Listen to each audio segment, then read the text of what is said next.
All right, we're here with David Hogan. How you doing, David? I'm doing good, sir. How about you? Good. Thanks for coming on. Can you just tell the listeners a little bit about yourself? Sure. So I am a fractional chief of staff. I've been doing this work on my own for my own business for about 4 years. But I've been in the business of like fractional chief of staff and corporate support for 26 plus years. Wow. And so I have a big background in helping startups and Fortune 500 founders, and that's kind of what I do every day as a fractional chief of staff. Very cool. Before we get into chief of staff, we'll probably have you define chief of staff and then define what it means to be a fractional chief of staff. Sure. But before we get there, are you from Wichita? Do you live in Wichita? What is your relation to Wichita? Yeah, good question. So I have reluctantly like pushed away from moving to the Wichita area for many years. My sister has lived here for 20 plus years with her Huh? husband and has tried to get me to move for years. And I was most recently living in Colorado, and just kind of was looking for something different. And finally, one day she said, "You really should try moving out here." And then I moved about 2 years ago, and immediately noticed there was like no traffic in Newton where I live, and was like, "This is the best thing in the world," because I come from Colorado and Hmm. California where there's traffic. So I have not looked back since I moved and got rid of all that traffic. And I love to hear people say there's traffic in Wichita. I'm like, you've seen nothing. You have no If you, idea. yeah, I think exactly. people always say like you can get anywhere in Wichita in 15 minutes, and it pretty much feels like it's true. So Yeah, that's exactly. awesome. Well, welcome. Relatively new to Wichita still, so I'm glad you're here. Sure. Thank Um, you. Can you define chief of staff first of all, and then Yeah. talk about what that means to be fractional? I think that's you said you've been doing it for a while, but in my head, I listen to some like startup podcasts and stuff, and like Yeah. fractional CMOs or fractional CTOs or fractional chief of staff seems like a relatively new thing. But Yeah. yeah, just talk a little bit about that. Define what chief of staff is first. Sure. So chief of staff, and I try to usually explain it in like simple terms because I feel like it can get really complicated really quick. So the way I usually explain it is like when people hear that term, they either are from corporate America and they've heard the term and they're like, I don't know what it means. Or they've heard of like the chief of staff at the White House. And that is similar to what I do. So I'm sort of the controller of the chaos. I am the one that reports directly into the CEO or the founder, and I'm kind of the right hand. A lot of people see chief of staff in startup world as like a sort of a co-founder, fractional co-founder, because I've been embedded in every team in the organization. I've been doing this for 26 years. Like I've seen every project and everything you can think of, from like hiring, firing, and strategy, all the way to like redoing and launching an app from the beginning, that sort of thing. So I've sort of been involved in everything. Hmm. So the easiest way I explain it is like, controller of chaos, any of the craziness going on, people usually throw me in the middle of it. And I'm the one that gets in the middle of Sure. a dumpster fire and like figures out how to make everything come together. Okay. Yeah. No, that makes sense. Very cool. Yeah. And so typically, I think in like a traditional business or startup, like they would just have a chief of staff, or like a bigger company, right? You would have like whatever, like I work for Stand Together, which is a larger organization. It's like the Yeah. executives have a chief of staff, or it's much more than a personal assistant. It's like they Yeah. take everything off of the plate and just go like get ish done. It's kind of like what it Yeah. seems like. Like they're the get stuff done person. That is Um, exactly what they do. Yeah. so as a fractional, I think that would be, you can talk a little more about that too, but like Yeah. for smaller teams, maybe that's, I don't know. You can talk a little bit more about that. Maybe they can't afford it, a full-time chief of staff, or Yeah. what does that look like? Yeah. Yeah, and I'll use some of this like startup terminology that people will Yeah, there we know. go. So most of the time, if you're like pre-seed or even bootstrap, so like really bootstrapped, you have like very little funds. A lot of time, that's when people will hire me as a fractional chief of staff because it's such a critical hire, and they need to get a lot of stuff done without hiring all of these other people to do those things. Generally, I have done those things, and so I kind of jokingly say I'm like the ping pong ball. Like I kind of jump all around the organization. I can move from helping in marketing to like building an app all the way over to like let's hire people and get the team Mhm. scaled. And then I usually will get to a point where they're either Series A or Series B, and that's when I will usually step away and like they just keep going. Or they will hire me as like a retainer on the back end where they're just Mhm. like, we want you available if we need you, but we don't need you in the day to day. We're just going to have Sure. you on call in case we need you. But that's pretty much like most of the time, if you're in early stage startups, is when you want to think about a chief of staff because it's such a critical role because I can do so many things without you having to Mhm. hire all of these people to do all of those things. Right. And I think, okay, so we got a little bit of feedback from the audience, from the Wichita Life audience. Yeah. Like what are the bottlenecks? What are the struggle or the tough points, the problem pain points for their business or their startup? Yeah. So we want to kind of walk through some of that. I want to get some of your feedback and your advice. And so just kind of walking down, I think we have 5 or 6 of these. So Sure. number one, talk a little bit more about like juggling every role, and just a little more context is like, I do know how this feels.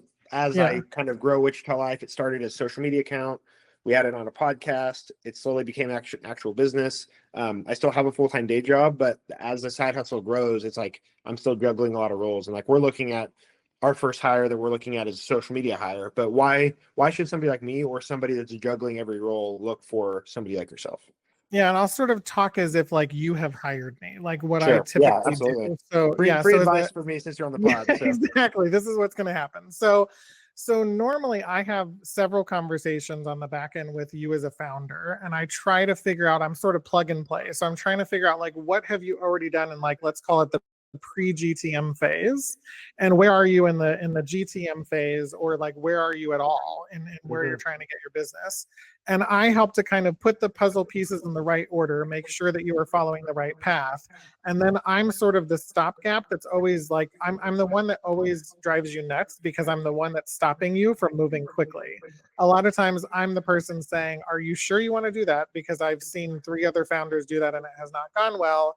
Have you sure. thought about this way? And sort of questioning and being the yin to the yang, that kind of thing, to make sure that you are thinking through everything thoughtfully. Because if you're Right. not, that's when you make that mistake, and all of a sudden you've cost yourself a bunch of money and you're trying to figure out how to recoup that and get back on track. Yeah. Two things popped in my head when you were saying that, because you Yeah. said you're the person who would slow them down. So somebody might Yeah. be like, well, don't slow me down. Like I'm trying to Yeah. go fast. Like Yeah. Mark Zuckerberg, like Yeah. go fast and break things. But the two Yeah. analogies that popped in my head, one was like, whatever, somebody might be trying to climb up this ladder super fast, Yeah. and then they realize they're climbing the wrong ladder completely. And Yeah. so maybe you're the guy that's putting them on the right ladder so that kind of slow and steady wins the race. You're still moving quickly because it's a startup or whatever. But Yeah. and the other one was an analogy that I've heard a couple times on podcasts recently, but Yeah. it's these 2 guys, same strength, same build, whatever, they're chopping wood.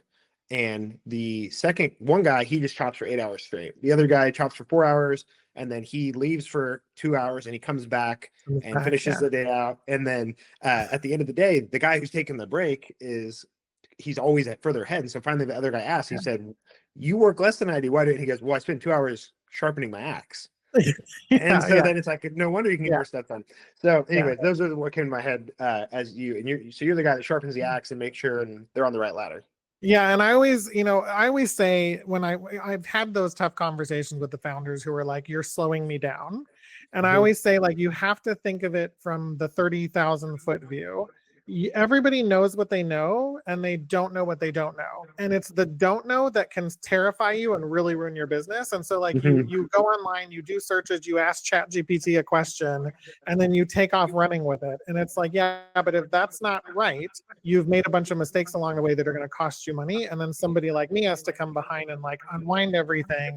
And then we have to do full stop. Like, I've come in startups before and said, we have to stop everything, production and everything, so we can figure out how to right the ship so that I can then keep you moving forward. And so I'm constantly trying to stop you from capsizing the boat as you're going along, and instead saying, like, just keep it even keeled, and like, patience is going to get you further, and just trust the process and you will get what you want. But I also am very aware that you have to move quickly. Sure. But there's a difference in moving quickly and just flying through things and not thinking through them, that kind of thing. So Right. How is that feedback received? I mean, I feel like uh, I'm sure it depends. Like I'm an Enneagram guy, so I like yeah, looking at like the 1 through 9. I'm a 9, so I don't do conflict super well. But like I could yeah, see like if you have an Enneagram 8 leader who like thrives on conflict, like yeah. they'd be like, you know what, you're fired. You're in my way. So how has that feedback been taken in the past? Yeah, I've never been fired. Let's put it that Okay, way. perfect. Now, I will tell you, the funny thing about me, a side thing, is that I am what is called a get it done personality. So I am known to sometimes like mow over people if I have to get stuff done. So I have to really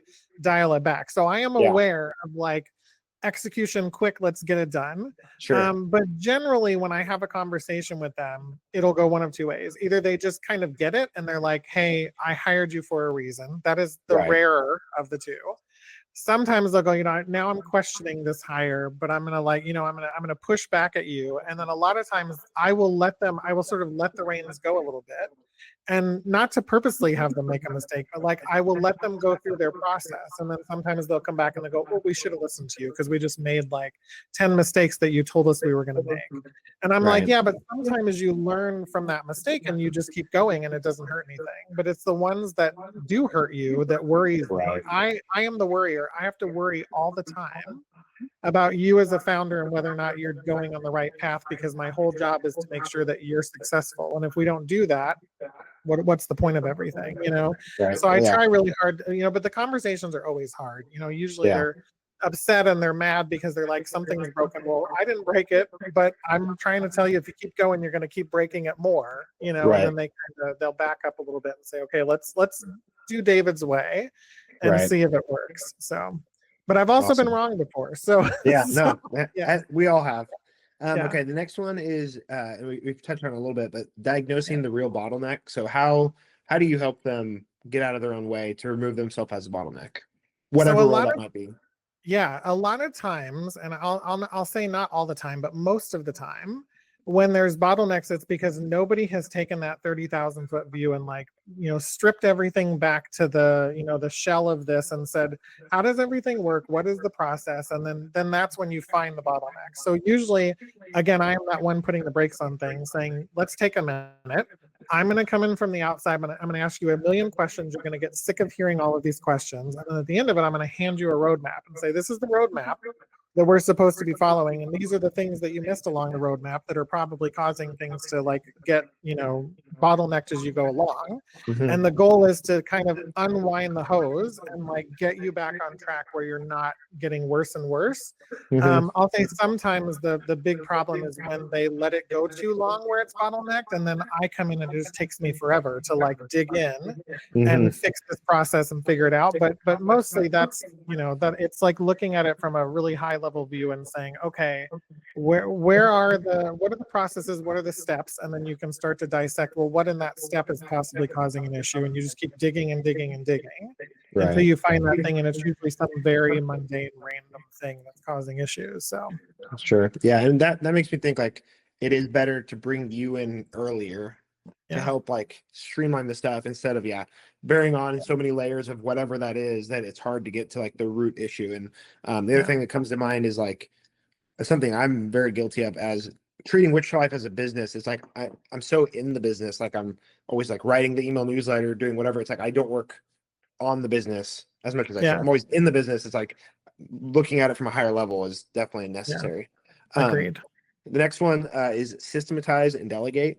And the first time, whenever I think of delegation, I think of Tim Ferriss, his 4-hour work week. And I can't remember his exact the exact acronym.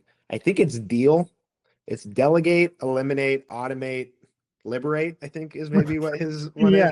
But it's delegate whatever you have to delegate, automate what you can, eliminate everything else, and then you're free basically after you do all these other things. But talk a little bit about your approach to systematizing and delegating.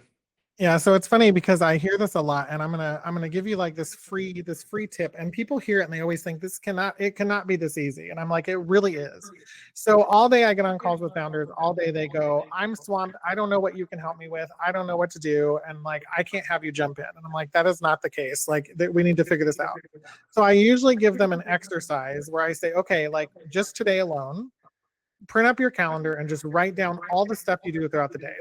After you're done with the meeting, write down what that meeting was, whatever it is, doesn't matter how small it is. Mm-hmm. And then at the end of the day, look at that list and say, okay, what do I need to highlight off that I am the only person that can do this thing? Right. And if there is anything that is not highlighted off, all of that can be delegated. Right. And so a lot of times it's that simple. You just start to break it down to your day. What do you want to be doing all day as a founder? Do you want to be sitting there working on how to get something working? Or do you want to be figuring out, how to get sales conversations and get calls and get additional clients? What is your goal? And if it's that important to you, you will sit down and find the time to go through your calendar and figure out what you can delegate. But you'll be surprised with how many like very small things that you think are only taking up 30 minutes of your time. But if I could give you that 30 minutes back, what would you do with it? Right. And so a lot of times I'm able to get them to like 70% coming to me, and 30% is the stuff they're still doing. And so they'll run with the additional time they have and like get things done.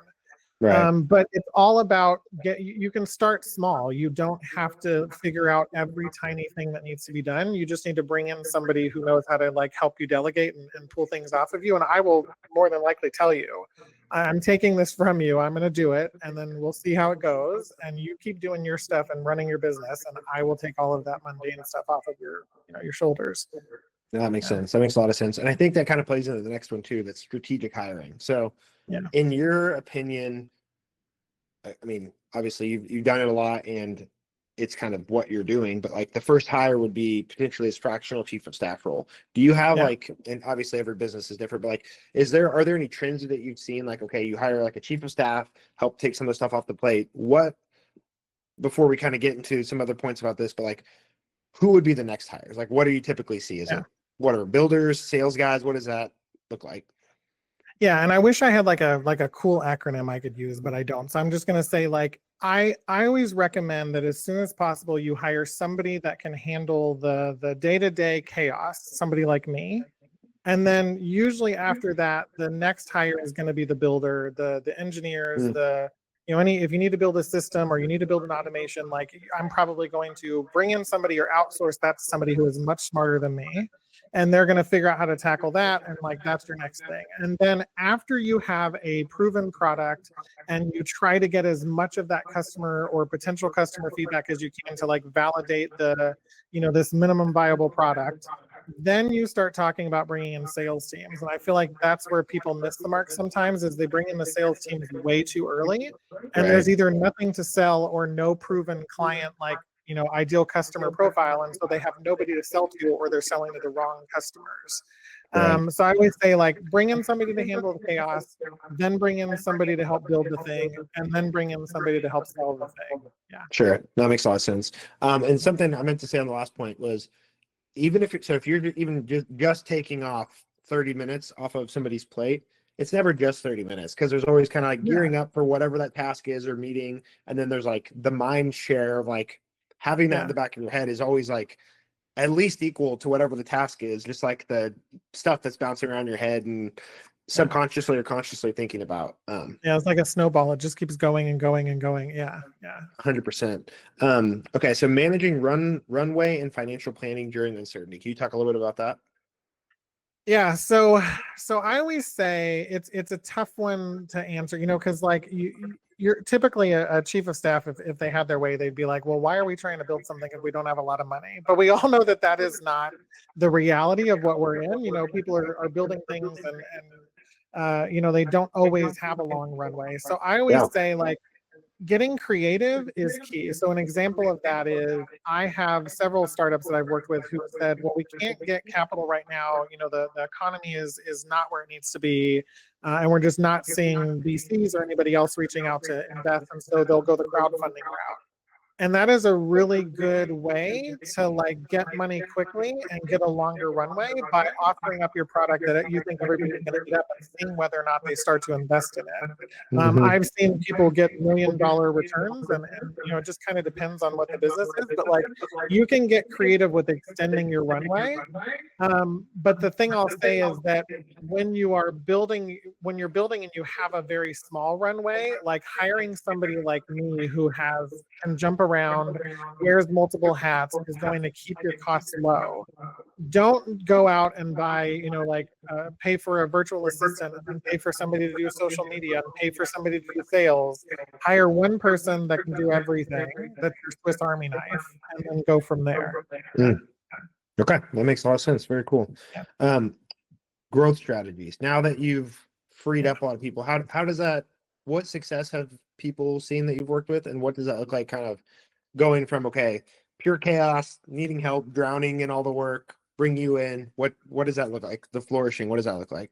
Yeah. So growth strategy, a lot of times I will help get get you along the line of like, okay, we have a minimum viable product where we're ready to go to market. And a lot of times I will then bring in, I have contractors and people and referrers that I work with, partners, that I'll work with where I'll try to have you work with like a go-to-market specialist. They'll usually help you a lot more than I can. Like I always say, I know just enough to be dangerous.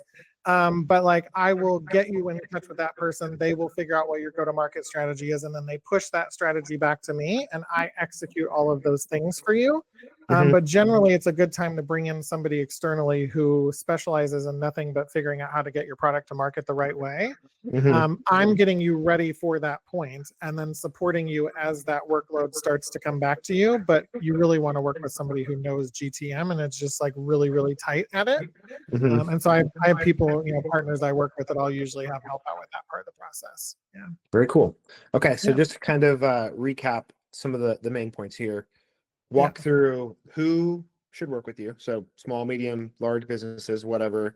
And what are those first steps? And what are the first steps to kind of bring you on board? And then what are the first few things that you would help? Just to kind of summarize everything in a nutshell. Yeah. So I would say first and foremost, the earlier the better. If you are at a point where you're not sure how much money you have or you don't have money and but you're working on getting it, that sort of thing, conversations don't cost anything. So like a 1 hour consultation with me is free of charge.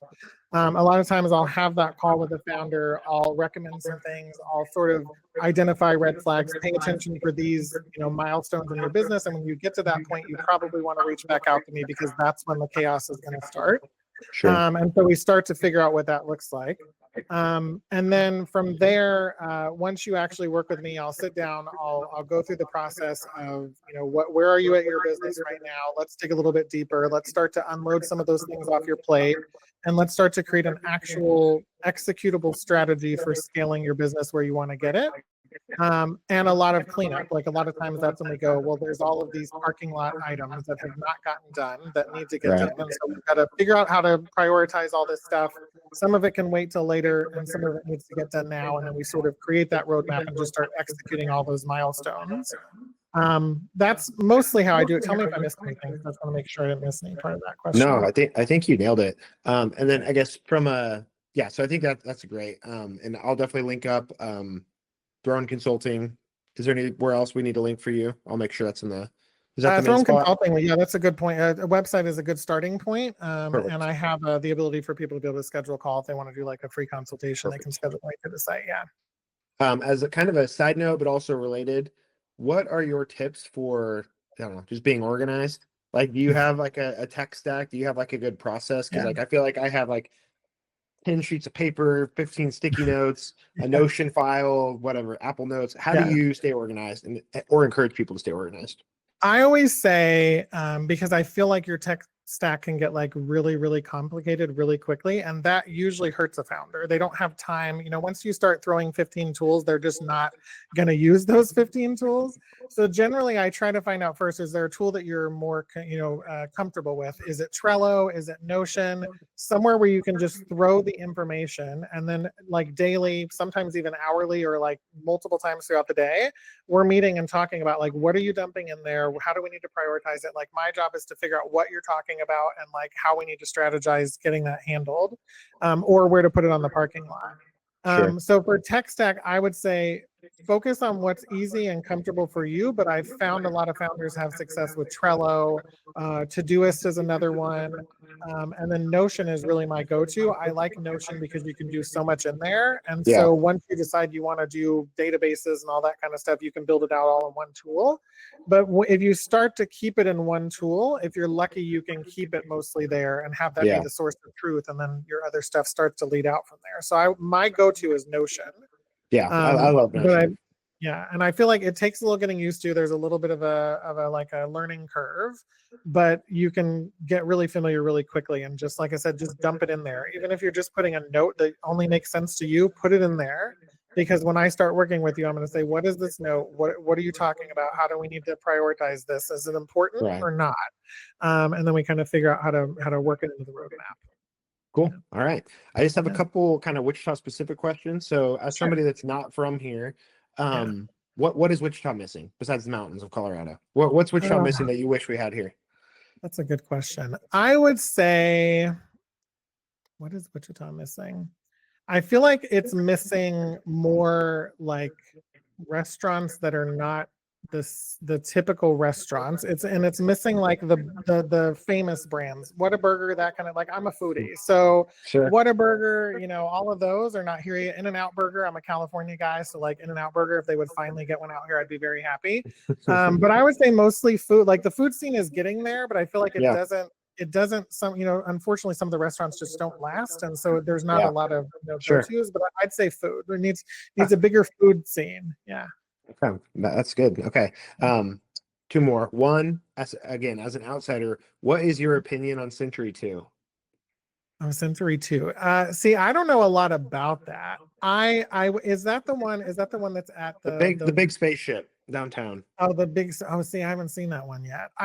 So Just I'm a the giant traveler event too. center downtown. The Oh, big see, round I one. have not been there yet. I don't know much Really? about it. So I'll Okay, say I go down don't to have the an river. opinion on that, Okay. but I do have an opinion on like the the fact that we need more of those kinds of things here. Yeah. I think like over between Newton, somewhere around Park City, they're building like that whole thing that's supposed to be a water Park City, park, all kinds of stuff. Like I Yep. think we need more of that stuff for people to go to, but Yeah. I don't know a lot about Century 2. I don't know All much right, we'll about go down it. to the river and let me know what you think of Century 2. I There's always will. the I'll debate get if we back to should you on tear it that. down or not. And so I'd be curious what your opinion is. So Well, at first I thought you were talking about the town west at first, and I was like, well, I have a lot of opinions about that, but like that's a whole other thing. that's its own story.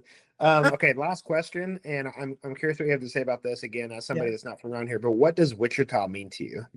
What does Wichita mean to me? I would say hometown feel. Like that's one of the things when I used to visit all the time.